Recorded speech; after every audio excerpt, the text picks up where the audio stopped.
বন্ধুরা, আজ আমরা চলে এসেছি রাজশাহী জেলার বাগমারা থানা। আজ শুক্রবার। এই সাইডটা আমার হচ্ছে ঢালাই হবে, তো আজকে ঢালাই হবে না, আগামী কাল ঢালাই হবে। তো এই সাইডটা আমি চেক দিতে এসেছিলাম এবং ওভারঅল এই সাইডটা আমি দেখে কি কি ভুল এবং কি কি ঠিক রয়েছে এগুলো অবশ্যই আপনাদের একটা ভিডিও ক্লিপের মাধ্যমে তুলে ধরবো। দেখানোটা একদম সিঁড়ি থেকে শুরু করলাম। সিঁড়ির ওয়েস্ট স্ল্যাবটা একদম 6 ইঞ্চি রয়েছে, যেটা একদম পারফেক্ট রয়েছে, কিন্তু সিঁড়ি করতে গিয়েও তারা কিছু ভুল করেছে। এই সিঁড়ির প্রস্থটা 3 ফিট 9 ইঞ্চি ডিজাইনে দেওয়া ছিল, কিন্তু মিস্ত্রিরা 3 ফিট 4 ইঞ্চি করে ফেলেছে, যেটা আপনাদের আমি দেখিয়ে দিচ্ছি। যার ফলে ওঠা এবং নামার সিঁড়ির মাঝখানে অনেকটাই গ্যাপ থেকে গিয়েছে। আর এই বাড়িটা সম্পূর্ণভাবে মিস্ত্রির দায়িত্বে হচ্ছে বললেই চলে। মিস্ত্রি এখানে যেটা সিদ্ধান্ত নেবে সেটাই এখানে কার্যকর করা হবে। মানে এই সাইটের ওনাররা 2 স্বামী স্ত্রী দুইজনেই কিন্তু চাকরি করে, এই জন্য বাড়ি দেখাশোনা করতে পারে না। আসলে লাখ লাখ টাকা খরচ করে আপনি বাড়ি তৈরি করছেন, আর বাড়ি তৈরি করার সময় আপনি নিজেই দেখভাল করছেন না। সিঁড়ি ঘরে ছাদের বিমের পাশে এই যে কার্নিশটা বৃদ্ধি করা হয়েছে, এটাই কিন্তু দেওয়ার কোনো প্রয়োজন নেই। এখানে দেখতে পাচ্ছেন এক্সট্রা টপ বার দেওয়া হয়েছে।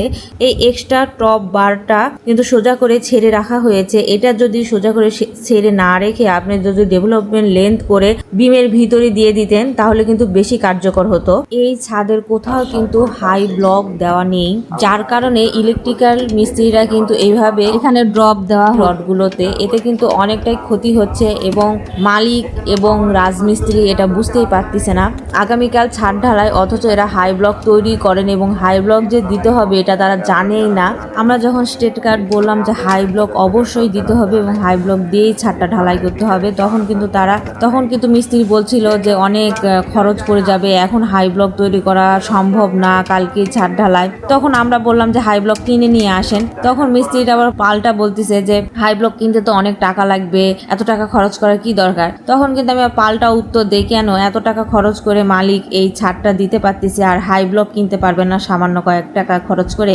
এখন কিন্তু হাই ব্লকের দামটা একটু বেশি।